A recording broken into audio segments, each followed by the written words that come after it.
Hi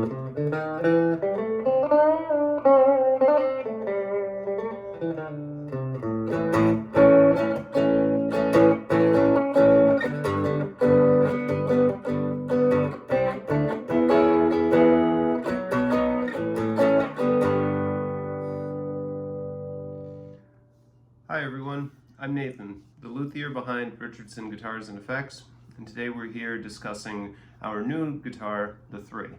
Now, what we'll do in this video is we will hear some sound samples, different positions for the electronics, and as well, we'll briefly cover some of the newer features of this instrument, so let's get started. We're first going to look at the headstock, which features a new proprietary design, 6-in-line tuners enclosed in chrome, as well as a new down-bearing bar and 0-fret system. Now, unlike traditional 0 frets, our system uses an adjustable 0 fret and a down-bearing bar that's calibrated for the string gauges. What this means is that we can more easily control both string height in the first position and the tension of the strings as they exit the 0 fret, making for a more relaxed, easy to play, enjoyable experience, especially for new players working with a lot of these open position chords. Now, as we move down the instrument, we have a hard maple neck and fretboard. This particular model has a rear-mounted truss rod with a maple filler stripe for a less contrasting but equally solid construction. We've also moved truss rod access to the back side of the peg head. Now, brief technical note here. What this does is provides us ease of adjustment without actually having to take the instrument out of playing position or moving any strings or disassembling anything. Further down the neck, we see that we have dot position markers all along through 24 frets. Our scale length is 25 1/8 inch, a little shorter than other bolt-on necks, a little longer than mini set necks, a nice compromise that gives us a comfortable feel here, while also allowing us greater access as we move further up the scale. Now, along with this, we also have a modified neck taper. Now, most commonly, our electric guitar necks taper equally both on the bass side and on the treble. What we have done is modify our taper such that by the time we reach the nut, which has a width of 1 9/16 inches, we are tapering at a quicker rate on the treble side than we are on the bass. What this means is we still have a modern, comfortable feel to the neck, one that's familiar to a lot of players across a lot of styles, but one that also removes the neck as an impediment to playing. So we get out of the way and are able to play more styles further up as we go. Whether we're working with chords throughout the scale, single notes, or even if we are playing more finger style. Now, with that being said, our neck meets the body with our proprietary diamond pattern machine screw instead of wood screw bolt-on pattern. This ensures solid transfer of tonal energy and also makes sure that the neck maintains secure attachment to the body, which is now what I'd like to discuss.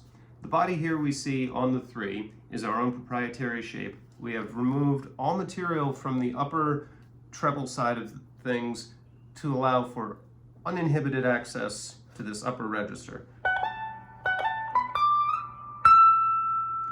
We have 24 frets and we can reach all of them across all 6 strings without actually having anything in our way. Beyond that, we have what you will see here, an elbow contour, as well as belly contouring to allow the body to sit closer in and have a more comfortable feel as we're playing. Now, along with this, our offset waist provides our classical players a familiar position. If you set your left foot on a footrest, you'll notice that the treble side waist locks right into that thigh and the instrument just wants to naturally rest in this playing position. The body itself is made out of heart pine, clear vertical grain or CVG, with a hard maple core. Now what that gives us is a lightweight, but tonally responsive instrument that works great regardless of scale or key or playing style.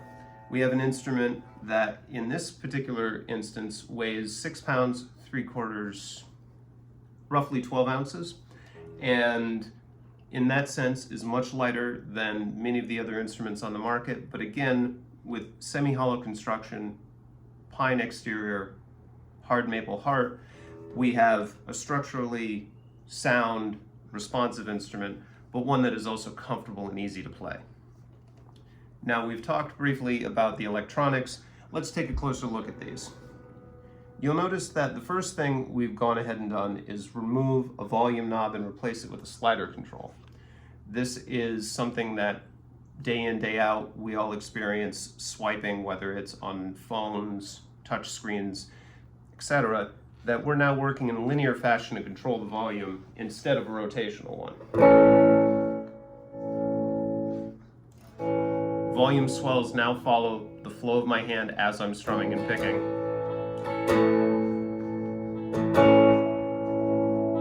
In a more natural and fluid manner. The one knob we do have is a stacked tone knob. The top half of the knob controls a traditional treble cut tone. The bottom half controls a bass cut tone control. And along with this, we have our 3-way tone range switch. Now what this offers us is in the down position, we have a standard treble tone control.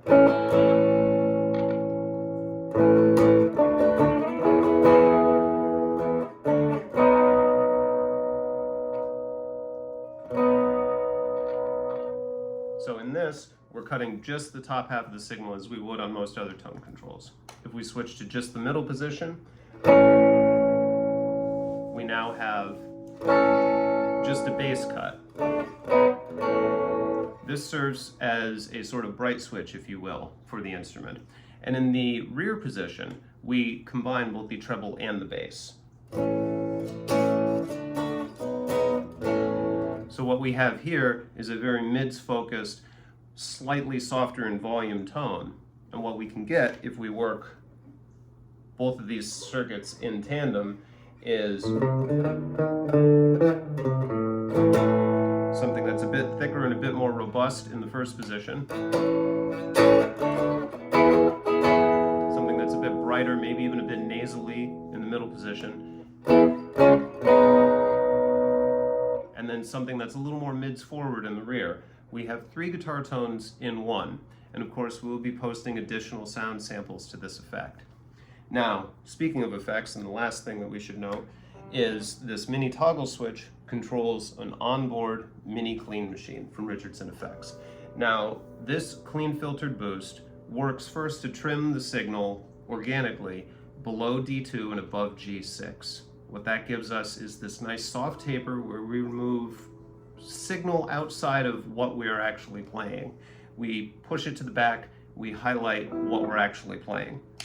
And the boost itself is a very traditional, vintage-inspired Class A amplifier that picks up everything that's left.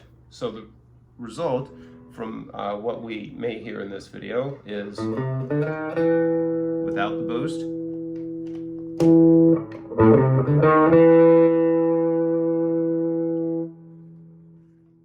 ultimately, what we arrive at is having 6 distinct tones between having the boost on and off and the 3-way tone range switch, excuse me.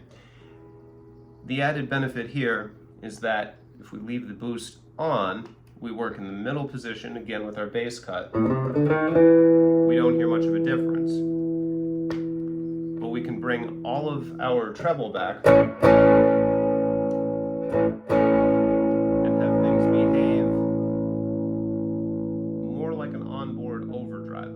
we start pushing the front end of our amp a little harder. We have a bit more gain and a bit more oomph, presence up front in basically more signal.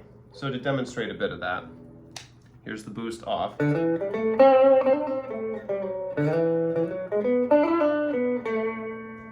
the boost on.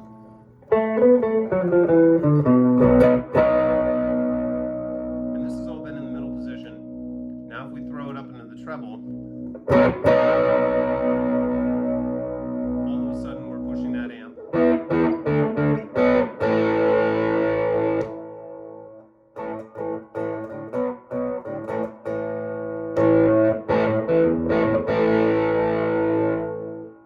Pushing the amp a lot harder than we had been. The amp in this case is our 1981 Music Man RD50 with a 12-inch 100-watt carbon speaker in it. We've got it set to the gain side of things with the gain up just a little bit and just a hair of reverb on this signal. So that's what you've heard so far. Again, this is the 3 available from Richardson Guitars and Effects.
For more information and to order yours, visit richardsonguitars.com.